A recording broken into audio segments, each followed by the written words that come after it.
Corporate ಜಿಹಾದ್ ದಿನದಿಂದ ದಿನಕ್ಕ ಹೆಚ್ಚಾಗತೈತಿ. Wipro company ಒಳಗೂ ಒಂದು ಲವ್ ಜಿಹಾದ್ ಕೇಸ್.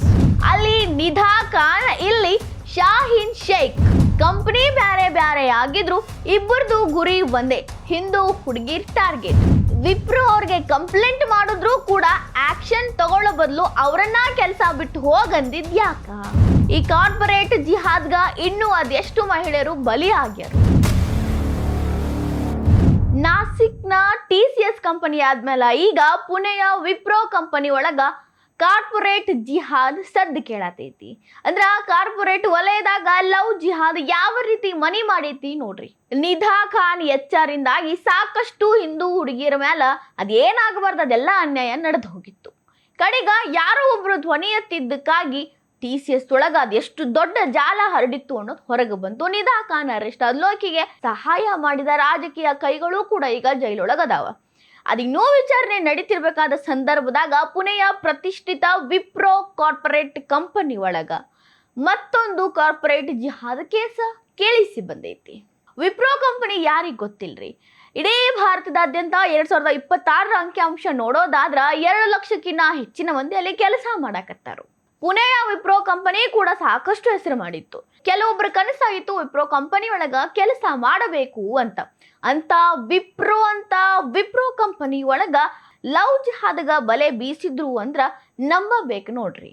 ವಿಪ್ರೋದ ಮಾಜಿ ಎಂಪ್ಲಾಯಿ ಇವರು ಆಲ್ರೆಡಿ ವಿಪ್ರೋದಾಗ ಕೆಲಸ ಬಿಟ್ಟಾರ. ರಿಸೈನ್ ಮಾಡಿ ಹೊರಗೆ ಬಂದ FIR ರಿಜಿಸ್ಟರ್ ಮಾಡ್ಯಾರ. ನನ್ನ ವಿರುದ್ಧ ಈ ರೀತಿಯ ಪಿತೂರಿ ನಡೆದಿತ್ತು, ನನ್ನನ್ನ ಕನ್ವರ್ಟ್ ಮಾಡಕ ಪ್ರಯತ್ನ ಪಡ್ತಾ ಇದ್ರು ಅಂತ ಡೀಟೇಲ್ ಆಗಿ ಒಂದು ಪತ್ರಿಕಾಗೋಷ್ಠಿಯನ್ನ ನಡೆಸಿಬಿಟ್ಟಿದ್ರು. ಈಕೆ ಹೇಳೋ ಪ್ರಕಾರ ಈಕೆ ಒಬ್ಬಕ್ಕೆ ಇರ್ತಾಳು ಅನ್ನೋದನ್ನ ತಿಳ್ಕೊಂಡಿದ್ದ ಮಹಿಳಾ ಸಹೋದ್ಯೋಗಿ ಆಕೆ ಶಾಹಿನಾ ರಫೀಕ್ ಶೇಖ್. ಈಕೆ ಏನು ಮಾಡ್ತಾಳಂದ್ರ, ಒಬ್ಬಕ್ಕೆ ಹಾಕಿರ್ತಿ, ಒಬ್ಬಂಟಿತನ ಕಾಡೋದಿಲ್ಲ ನಿನಗ, ಒಬ್ಬಕ್ಕೆ ಇರೋದ್ರಿಂದ ನಿನಗೆ ಏನು ಸಿಗ್ತೈತಿ, ನಿನಗ ಲೈಂಗಿಕ ಕ್ರಿಯೆ ಆಸಕ್ತಿ ಇಲ್ಲೇನು, ಮದುವೆ ಆಗಬೇಕು ಅನ್ನೋ ಅಭಿಲಾಷೆ ಇಲ್ಲೇನು, ಒಂದು ಕೆಲಸ ಮಾಡು, ನಿನಗ ಕೈ ತುಂಬ ರೊಕ್ಕ ಸಿಗ್ತೈತಿ, ವಿದೇಶದ ಟ್ರಿಪ್ ಸಿಗ್ತೈತಿ, ದುಬೈದಾಗ ಐಷಾರಾಮಿ ಜೀವನ ಸಿಗ್ತೈತಿ, ನನ್ನ ಸಂಬಂಧಿ ಶೇಖ್ನನ್ನ ಮದುವೆ ಮಾಡ್ಕೋ, ಅವನನ್ನ ಮದುವೆ ಮಾಡಿಕೊಂಡು ಇಸ್ಲಾಂ ಧರ್ಮವನ್ನ ಒಪ್ಪುಕೋ, ಇಸ್ಲಾಂ ಒಳಗ ಸಾಕಷ್ಟು ನಿನಗ ಫ್ರೀಡಮ್ ಐತಿ, ಸಾಕಷ್ಟು ನಿನಗ ಬೇಕಾಗಿದ್ದು ಸಿಗ್ತೈತಿ, ದುಬೈ ಒಳಗ ಐಷಾರಾಮಿ ಜೀವನ ಯಾರಿಗುಂಟು ಯಾರಿಗಿಲ್ಲ ಒಪ್ಪುಕೋ ಅಂತ ಫೋರ್ಸ್ ಮಾಡ್ತಾಳ. ಈ ಶಾಹಿನ ಮಾತು ಕೇಳಿ ಆಕೆಗೆ ಕೋಪ ಬರ್ತೈತಿ. ಕಂಪ್ಲೇಂಟ್ ಕೊಟ್ಟಿರುವಂಥ ಯುವತಿ ಇದನ್ನೆಲ್ಲ ಡೀಟೇಲ್ ಆಗಿ ಮುಂದೆ ಹೇಳ್ತಾರ, ಶಾಹಿನ್ ಇಷ್ಟಕ್ಕ ಸುಮ್ಮಾಗ್ಲಿಲ್ಲ, ನಾ ಯಾವಾಗ ಆಕಿ ಸಂಬಂಧಿನ ಮದುವೆ ಮಾಡ್ಕೊಳ್ಳೋದು ಆಗೋದಿಲ್ಲ, ಈ ರೀತಿಯ ಮಾತುಗಳನ್ನ ನನ್ನ ಜೊತೆ ಆಡಬೇಡ, ನಾ ಒಬ್ಬಕ್ಕಿನ ಚಲೋ ಇದ್ದೀನಿ ಅಂತ ಹೇಳಿದ್ನೋ ಅವಾಗ ಆಕಿ ಇನ್ನು ಬೇರೆ ಬೇರೆ ಅಸ್ತ್ರ ಟ್ರೈ ಮಾಡಿದ್ಲು. ಕಂಪನಿ ಒಳಗ ಸೂಪರ್ವೈಸರ್ನ ಪ್ರೀತಿ ಮಾಡು, ಸೂಪರ್ವೈಸರ್ ಕೂಡ ಮುಸ್ಲಿಮೇ, ಅವನ್ನ ಪ್ರೀತಿ ಮಾಡೋದ್ರಿಂದ ಇದಕ್ಕಿನ್ನ ಒಳ್ಳೆಯ ಕೆಲಸ ಸಿಗ್ತೈತಿ, ಪ್ರಮೋಷನ್ ಆಗ್ತೈತಿ, ಕೈ ತುಂಬ ಕಾಸು ಸಿಗ್ತೈತಿ, ನಿನಗೂ ಕೂಡ ಒಬ್ಬಂಟಿತನ ಕಾಡೋದಿಲ್ಲ ಅಂತಾಳ. ಅದಕ್ಕೂ ಕೂಡ ಏಕೆ ಸಿಟ್ಟಿಗೆದ್ದು ನನ್ನ ಕೈಯಿಂದ ಇದೆಲ್ಲ ಆಗೋದಿಲ್ಲ, ನನಗೆ ಈ ರೀತಿ ಮಾತುಗಳನ್ನ ಹೇಳಬೇಡ ಅಂತ ಹೇಳಿದಾಗ ಆ ಶಾಹೀನ್ ಸುಮ್ಮಿರಂಗಿಲ್ಲ.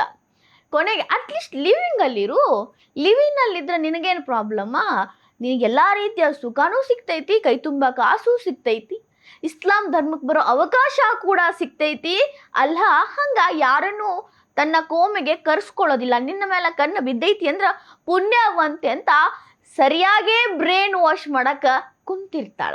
ಆದ್ರೆ ಈ ಮಹಿಳೆಗೆ ಗೊತ್ತಿರ್ತೈತಿ ಇದೇನೋ ಒಂದು ಬ್ಯಾರೇನ ಟ್ರ್ಯಾಕ್ ಒಳಗೆ ಹೊಂಟೈತಿ ಅಂತ. ಇಷ್ಟೆಲ್ಲ ಆದ್ರೂ ಆ ಶಾಹೀನ್ ಸುಮ್ಮಿರಂಗಿಲ್ಲ.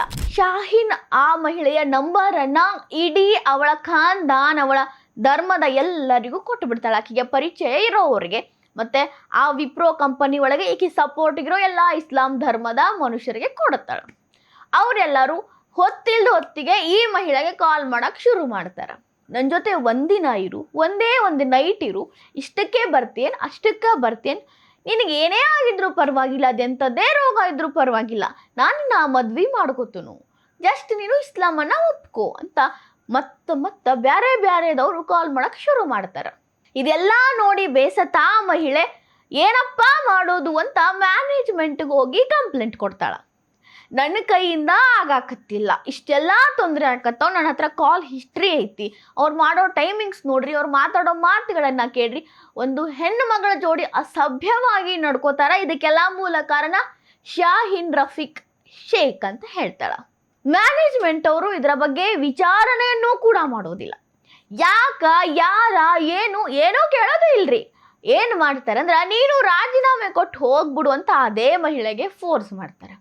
ಆಕಿ ಒಪ್ಪಿಲ್ಲ ಅಂದ್ರೂ ಕೂಡ ಅಷ್ಟೊಂದು ಕಿರುಕುಳ ಕೊಟ್ಟು ಆಕಿ ರಾಜೀನಾಮೆ ಕೊಡೋ ಹಂಗ ಮಾಡಿದ್ರಂತ.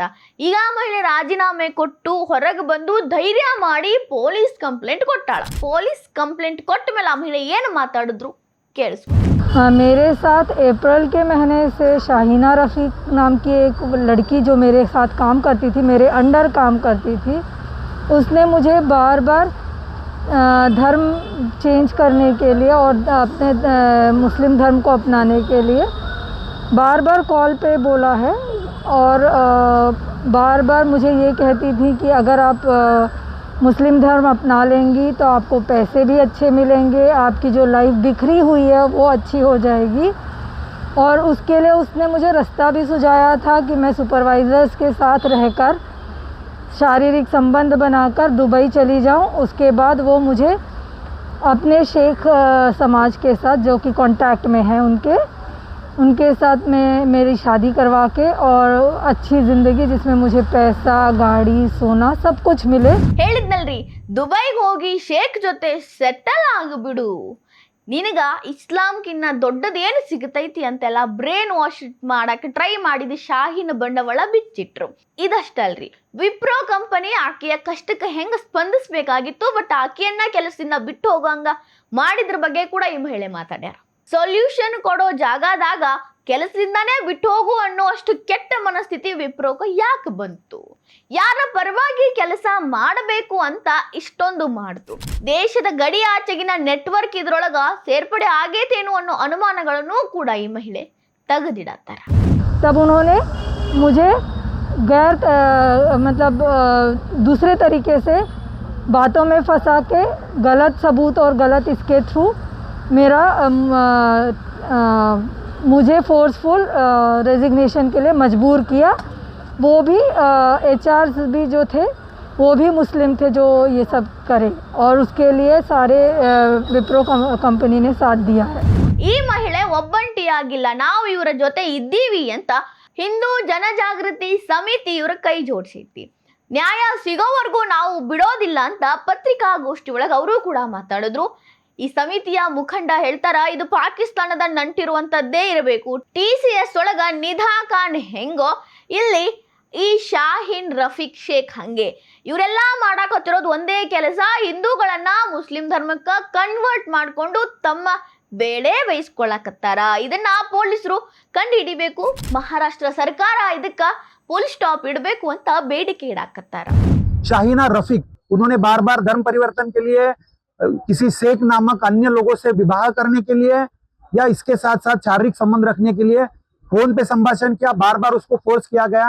ये जो शाहीना रफीक है, उनके जो सभी मुस्लिम सहकारी है जो टीम में थे जिन्होंने हैरेस किया है, उन सभी की जांच होनी चाहिए। इसका कनेक्शन पाकिस्तान तक है क्या, ये भी देखना चाहिए। अन्य पीड़ित लड़कियां हैं, उनको भी न्याय मिलना चाहिए। सब जांच होने के बाद पता चलेगा यहाँ पे और क्या क्या हो रहा है. ಇಂದ ದೊಡ್ಡ ದೊಡ್ಡ ಕಂಪನಿಗಳಿಗೆ ಹೋಗಬೇಕು ಅಂತ ಪ್ರತಿಯೊಬ್ರು ಕನಸು ಕಾಣ್ತಾರೆ, ಕೈ ತುಂಬಾ ಸಂಬಳ ಕೊಡ್ತಾರ, ಸೆಕ್ಯೂರ್ ಜಾಬ್ ಇರ್ತೈತಿ ಅಂತ. ಆದ್ರ ಇಂಥ TCS ವಿಪ್ರೋ ಒಳಗನ ಈ ರೀತಿಯ ಕೃತ್ಯಗಳು ನಡೆದ್ರ ಯಾರಿಗೇ ಆಗ್ಲಿ ಭಯ ಹುಟ್ಟತೈತಿಲ್ರಿ. TCS ಒಳಗ ನಿಧಾ ಖಾನ್ ಮಾಡಿದ್ದನ್ನ ಈ ವಿಪ್ರೋ ಒಳಗ ಶಾಹಿನ್ ರಫೀಕ್ ಶೇಖ್ ಮಾಡಕತ್ತಾಳ. ಇವರ ಉದ್ದೇಶ ಒಂದೇ, ಗುರಿ ಕೂಡ ಒಂದೇ. ಹೆಂಗಾರೆ ಮಾಡಿ ಹಿಂದೂಗಳನ್ನ ಮುಸ್ಲಿಂ ಧರ್ಮಕ್ಕೆ ಕನ್ವರ್ಟ್ ಮಾಡಿಸ್ಕೋಬೇಕು, ಅವರ ಅಣ್ಣ ತಮ್ಮ ಕಾಕ ಚಿಕ್ಕಪ್ಪ ಯಾರಿಗಾದ್ರೂ ಮದ್ವೆ ಮಾಡಿಸ್ಬೇಕು. ಟಾರ್ಗೆಟ್ ಹಿಂದೂ ಗರ್ಲ್ಸ್, ಇಷ್ಟೇ ಇವ್ರು ಮಾಡಕತ್ತಿರೋದು. ಇದಕ್ಕೆಲ್ಲ ಫುಲ್ ಸ್ಟಾಪ್ ಹೇಳಬೇಕು, ಹೇಳಲೇಬೇಕು. ಯಾಕಂದ್ರ 3-4 ತಿಂಗಳೊಳಗ 2 ಈ ರೀತಿಯ ಕಾರ್ಪೊರೇಟ್ ಜಿಹಾದಿ ಕೇಸ್ ಬೆಳಕಿಗೆ ಬಂದಾವು. ಅದು ಒಂದೇ ರಾಜ್ಯದಾಗ, ಮಹಾರಾಷ್ಟ್ರದಾಗ. ಅಂದ್ರ ಕೇಸ್ ಗತಿ ಬಹಳ ತೇಜ್ ಐತಿ. ಯಾರು ಇದಕ್ಕೆಲ್ಲ ಫಂಡಿಂಗ್ ಮಾಡಕತ್ತಾರ, ಏನಿದ್ರ ಹಿಂದಿನ ರಹಸ್ಯ, ಯಾವ ಜಾಲ ಕೆಲಸ ಮಾಡತೈತಿ ಕಂಡು ಹಿಡಿಯಬೇಕ್ರಿ.